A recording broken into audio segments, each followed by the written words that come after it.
Hello everyone and welcome back to another video from Apps Academy. In this video, I'm going to show you how to make your text bold within the Adobe Express application. So let's get started right away.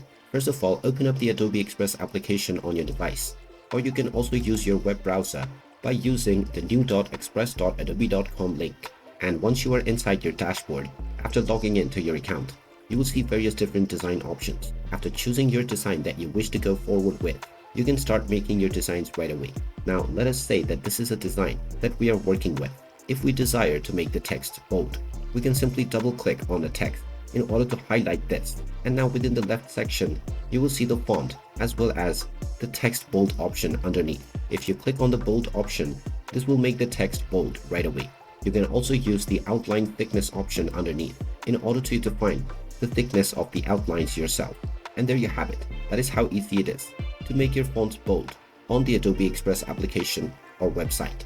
If you find this video helpful, make sure you hit that like button and subscribe to our channel if you haven't done so already. Also ring that notification bell to never miss another update from us. Thank you for watching and I will see you again in the next video.